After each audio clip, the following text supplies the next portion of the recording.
Pension की खबरों को जानने के लिए हमारे चैनल पेंशन न्यूज टुडे को सब्सक्राइब कीजिए। केंद्रीय श्रम एवं रोजगार मंत्री श्री भूपेंद्र यादव की अध्यक्षता में गुवाहाटी में दिनांक 11-12 मार्च 2022 को ईपीएफओ सीबीटी की बैठक हुई। ये केंद्रीय न्यासी बोर्ड ईपीएफ की 230वीं बैठक हुई, जिसमें केंद्रीय बोर्ड ने ब्याज दर के अलावा निम्नलिखित महत्वपूर्ण निर्णय लिए।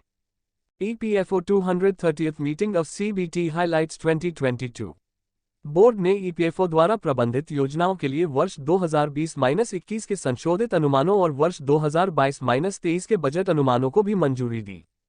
बोर्ड ने बाह्य समवर्ती लेखा परीक्षक कस्टोडियन के कार्यकाल के विस्तार और एसबीआई-एमएफ और यूटीआई-एमएफ की समयावधि को ईटीएफ निर्माताओं के रूप में 31 मार्च 2022 तक या नियुक्तियों तक जो भी पहले हो तक की पुष्टि की।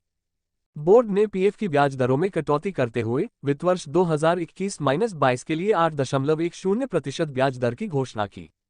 बोर्ड को सूचित किया गया था कि 2022 के फरवरी महीने के दौरान इक्विटी निवेश का शोधन किया गया था, जिसके परिणामस्वरूप 5,529.7 करोड़ रुपये के पूंजीगत लाभ की प्राप्ति हुई थी, जो वित्त वर्ष 2021-22 की आय में शामिल किया जाएगा। इस निवेश पर प्रतिफल की वार्षिक दर 13.91% थी, जो पिछले 3 वर्षों में सबसे अधिक है। बोर्ड ने ईपीएफओ के पोर्टफोलियो में एयर इंडिया के गैर परिवर्तनीय ऋण पत्र एनसीडी को भुनाने के निर्णय की पुष्टि की। इस शोधन से ईपीएफओ को 7,772.50 करोड़ रुपये के अंकित मूल्य के विरुद्ध 8,944.32 करोड़ रुपये वसूल करने में मदद मिली। बोर्ड ने डाउनग्रेड की गई प्रतिभूतियों से बाहर निकलने के लिए निकास नीति और संबंधित मानक संचालन प्रक्रिया एसओपी को मंजूरी दी। बोर्ड ने बजट शीर्ष पूंजीगत व्यय कार्यालय आवास किराए पर लेने के तहत खर्च के लिए सीपीएफसी के प्रशासनिक और वित्तीय शक्तियों के प्रतिनिधिमंडल को बढ़ाने की मंजूरी दी।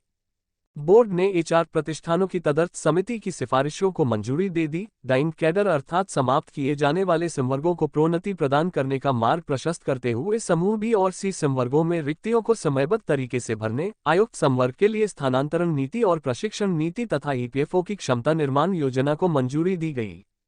खेल और सांस्कृतिक गतिविधियों के लिए आवंटित कल्याण निधि को बढ़ाया जाएगा। 5% खेल कोटा की रिक्तियों को उपयुक्त उम्मीदवारों से भरा जाएगा और इन रिक्तियों को भरने के लिए एक वस्तुनिष्ठ मानदंड निर्धारित किया जाएगा। बोर्ड ने वेतन सीमा तक ईपीएफओ की सामाजिक सुरक्षा योजनाओं के तहत सभी को सार्वभौमिक कवरेज सुनिश्चित करने के लिए कवरेज और संबंधित मुकदमेबाजी पर तदर्थ समिति की सिफारिशों को मंजूरी दी।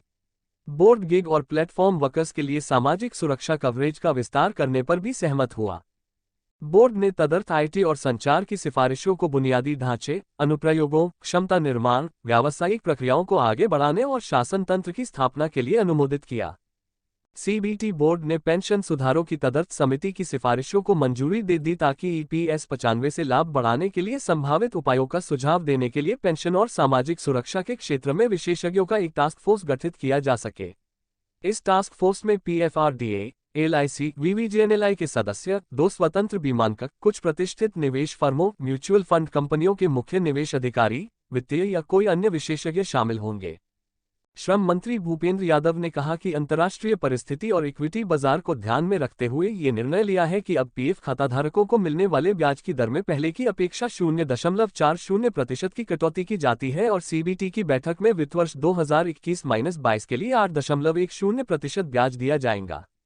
इस प्रस्ताव को वित्त मंत्रालय से मंजूरी मिलने के बाद राजपत्र जारी कर पीएफ खाताधारकों को वितरित किया जाएगा।